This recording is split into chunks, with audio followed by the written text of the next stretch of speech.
What's up, YouTube? How's it going? Back again for another random video. I'm going to talk to you guys about the new rules that are becoming in effect this summer. They're changing the point inspections for certifying a vehicle. First time in Ontario, 42 years. I'm going to read it as it states here on my news feed. So, first time in 42 years, the province is updating their inspection standards, require mechanics to go through a more detailed 96-page checklist before passing a car.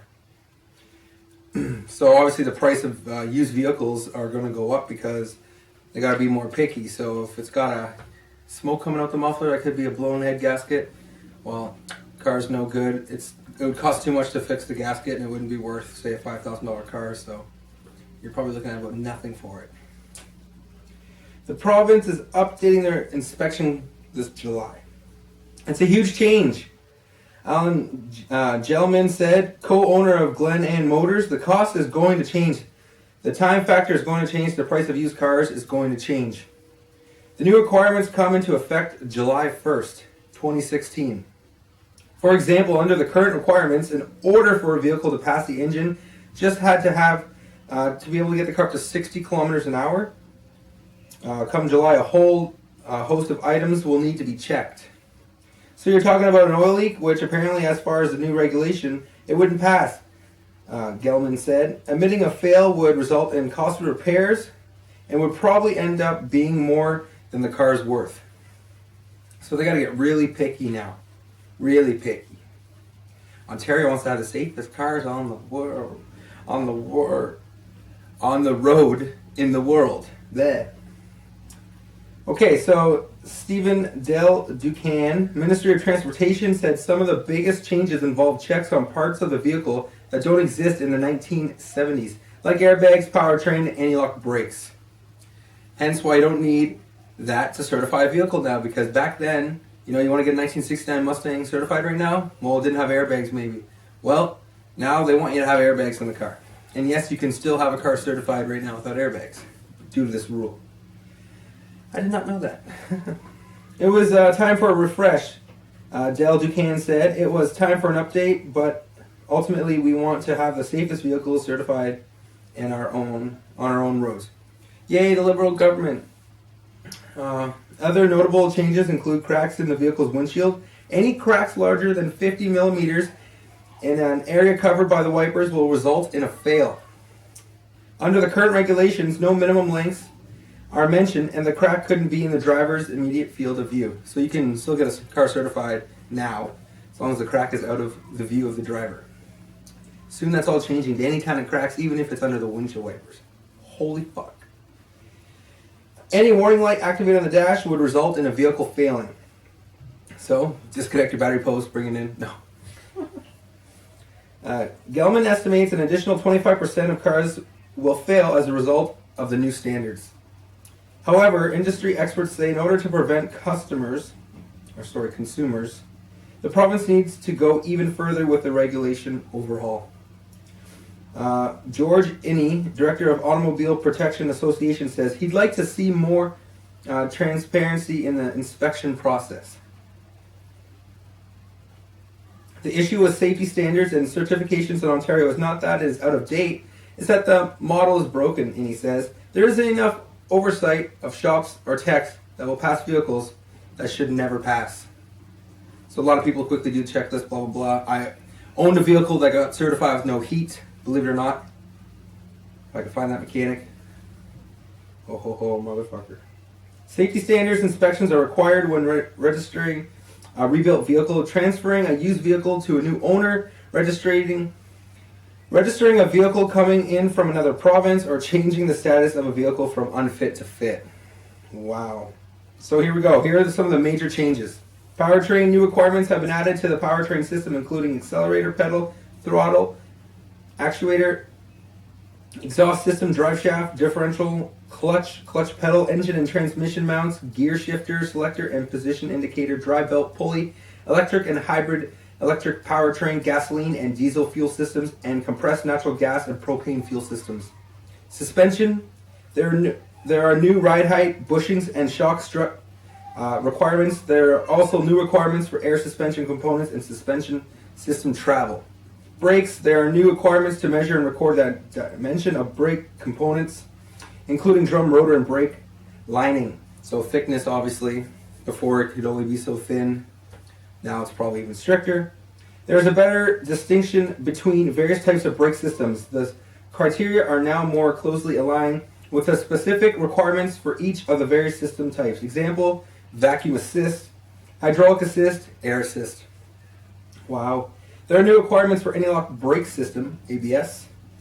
Electronic stability control, ESC. Systems are now required for light-duty vehicles manufactured on or after September 1st of 2011. The system must function as intended for those vehicles that require the system. Now we've got steering. Rack and pinion steering system requirements including associated parts, boot, bellows, and clamps have been added in addition for those for recirculating ball type. New requirements for upper strut bearing, steering, damper, tilt, telescopic hardware, remote steering systems, hydraulic power steering system, pump, and associated components, and minimum parts quality and maximum leakage requirements have been introduced. So only so much can leak out of them, I guess. Holy fuck. Steering lash requirements have been simplified. Instruments and auxiliary equipment. New requirements have been added for horn switch, speedometer, odometer, windshield wiper. Limits on coolant leakage from all heaters and fuel leakage from auxiliary heaters were added. Lamps. Lighting requirements have been changed to incorporate the lighting equipment required by the federal safety standards at the time the vehicle was new. Okay, so don't go fucking around with your lights there, putting HID crap, you know. If it doesn't have the projection beam built in it, you know, they're going to look at everything now. Don't be blinding drivers. Electrical. The revised section provides requirements for vehicle wiring. Requirements for the vehicle's batteries are provided. Battery posts, connections, mounts, and covers must be tight and free from corrosion or evidence of burning and deterioration. All equipment must be secure, composed of OEM quality components and in good condition. And the body specified requirements have been introduced to deal with the loss of structural integrity of cab, cargo, or passenger body, frame or subframe, tailgate, bumper, seats, and seatbelts due to specified weakness, deficiencies, damages, seizure, wear, loss, or components or material or improper repair procedures. There is a new requirement to inspect equipment, latches, handles, door openers, hinges, and other devices attached to the vehicle. All equipment must be in good working condition, not be missing nor present, and unsafe or hazardous condition to individuals who may be exposed to the vehicle. There is a new requirement to inspect the entire area of the windshield sweep by either the driver or passenger side wiper with limits specified. Windows tint requirements are part of the new standard. Window tint! As if. Occupant protection system required by federal law must now be tested for functionality via the vehicle telltale diagnostic lamp. The system check includes when originally equipped, airbags, seatbelts, pretensioners, and side bag airbag curtains. All that stuff's got to be in there when it's certified. Tire and wheel. The new requirements fails if the tire or the single point of the tire's tread is below the minimum. So all these new rules are now changing. The minimum required tread depth has increased. So yeah, there you go. No mixing or radial with one tire construction type such as a bias ply is permitted. So I guess you can't screw around with tires, they all got to match. Holy shit. The use of the wheel spacers is now prohibited, although adapters are permitted and they are in good mechanical condition. So certifying a vehicle with like big rims and stuff, it's all got to be perfect now, no goofy shit. Unless it's done properly, apparently. Coupling devices, clear distinctions between various types of hitch systems, with more complete criteria aligned with specified requirements for each hitch type. And then the road test. A section has been added to the inspection standards to capture the elements that should be inspected and recorded during a road test of the vehicle included. Telltales, shock absorbers, functionality, odometer, steering wheel, etc. And then the last but not least, the general. An inspection report must be provided to the consumer, noting important information about the results of the inspection, including measurements for specified components, example tire tread depth, and any warning lamps that are illuminated. So, I guess if the vehicle came in like that, they fixed it all. When they sell you the vehicle, they got to tell you what they've done. That's what I'm getting at. So, we got some new rules coming to Ontario, Canada.